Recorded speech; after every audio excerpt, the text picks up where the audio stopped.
Hola, mis amigos. Which hat I wanted to wear because it's a difficult decision, but I chose the Germantown one. Here's me showing off my outfit: the Germantown hat, the C4 belt, Dreamers and Schemers, romp breeches, me very happy about my clothes. Then I went downstairs to show my sister, and she approved. She thought it looked awesome. Then I went ahead and got my water ready because I get really thirsty and it was kind of hot today. Now, whilst I was getting my water ready, I was like, oh my gosh, I have to take my vitamins so I don't get corona. So I went ahead, got my vitamins, took my vitamins. They were kind of nasty though because I just brushed my teeth. And I always take a sip of my water before I shut it just to make sure. Then I went ahead and got some Lysol wipes and put them in a baggie because I can't take the whole freaking container with me because that looks weird, so I just brought a few in a bag because that's all I needed. Then my dog helped me bring my water and the bags out to the car. I put on my brand new muck boots that I got from Amazon, and I love them so much. I haven't even I've only worn them once, and it was today, and they were awesome. Put my stuff in my mom's car, and then I realized my mom is gonna take forever to get ready, so I sat on the chair and I waited for my mom to be ready, and I was playing with my boots because they're cute. Then she finally was ready, and here's my sister saying hi.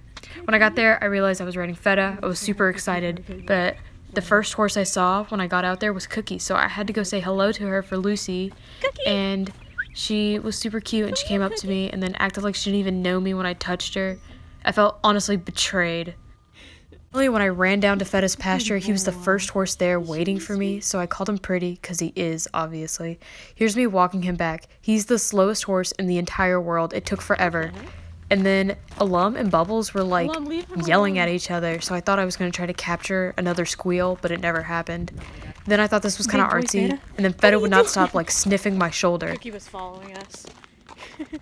I tacked up Mr. Feta, and we were ready to head out to the arena.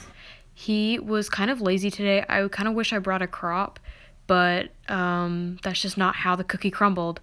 I should have realized when he was walking -2 miles an hour to the barn that he was going to need a crop, but I'm not super smart, so I didn't bring a crop. At this point in the lesson, I had several refusals from Feta, and this time he was pooping, but that's no excuse.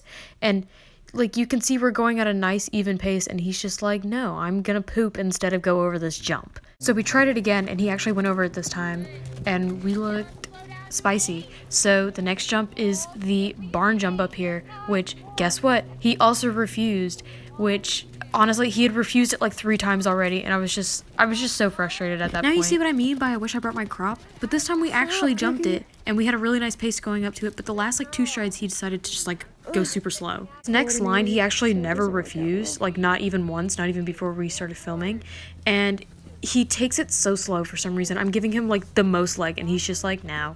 But he swapped his front lead, but not his back, so I had to make him trot for a second.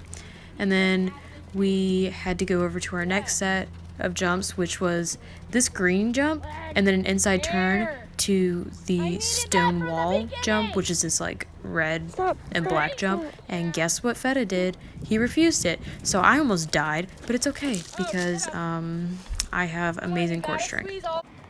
I'm all dressed up for this lesson today. If I had brought a crop with me, I would have whacked him so hard for that because we have jumped that jump 7 times already, and he did it effortlessly, and we were going at such a nice pace. We were going fast, and he was just no. So now we're gonna come do it again, and we're slower this time, but for some reason Feta's slower is better. I can swap my lead over the jump this time, so I'm actually gonna jump it. So we jumped it, and I patted him because, oh, what a good boy. And then that was it. That was our last course, and it was actually not that bad. It was actually kind of great. An insane amount of bay horses in the arena, so I just had to show you. Here's Feta itching himself, and honestly, I almost died while doing this because he was leaning forward so much. Then I walked him around on the buckle without my feet in the stirrups because we're loving that carefree life, and he was such a good boy. He loves life. I should have brought a crop when I rode him today because he was extra mega lazy. Oh, no dip! I turned Feta out into his pasture with all his friends, and I had to make the long journey back to the barn. But my mom showed up, so I didn't get to hang out much longer, and I went home and I took a shower, which honestly felt amazing. So that's it for today's video. I hope you guys like these voiceovers. I think they're kind of funny, so like I might do them more often if you guys like them. But make sure to like, comment, and subscribe. Comment more video ideas since I'm stuck in quarantine and I can go to the barn more and focus more on my YouTube. And I have like no ideas, but I want to post videos of me at the barn. So just give me ideas and I will post them. Thank you. See you guys later.